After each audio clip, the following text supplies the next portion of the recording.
Ufficializzata ieri la prima candidatura a sindaco del comune di Naro, città del barocco, e l'onorevole Maria Grazia Brandara, parlamentare regionale, lo farà con una propria lista civica e a giorni comunicherà anche i componenti scelti, non solo secondo la rappresentanza numerica familiare, come solitamente si usa fare, ma anche secondo le proposte che le arriveranno fino al momento della presentazione delle liste.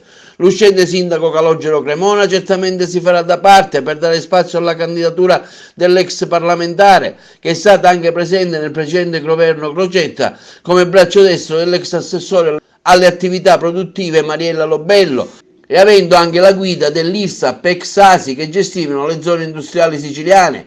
L'onorevole Brandara fu sindaco già 10 anni fa della città barocca, ottenendo lusinghieri risultati durante la sua amministrazione. Sono passati 10 lunghi anni della mia esperienza come sindaco di questa fulgentissima cittadina.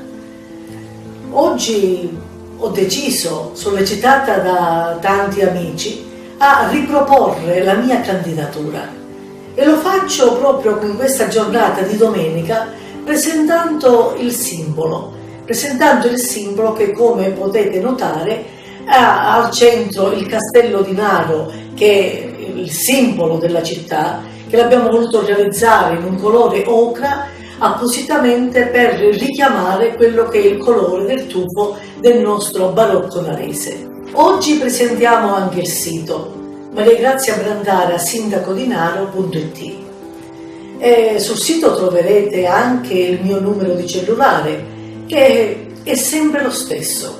Ricorderete che quando i social non erano di moda, io da sindaco ho inviato a tutte le 3.750 famiglie di naresi una cartolina bianca con una striscia blu con sovraimpresso il mio numero di cellulare.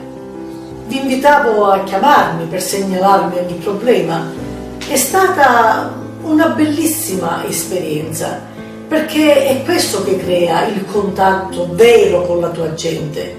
Ricordo che quando qualcuno ha cercato di chiamarmi, io non potevo rispondere perché magari impegnata, poi nell'arco di una giornata richiamavo, o meglio andavo a trovarli a casa. E devo dire che forse è uno degli aspetti più belli, più caratterizzanti di quella mia esperienza di 10 anni or sono.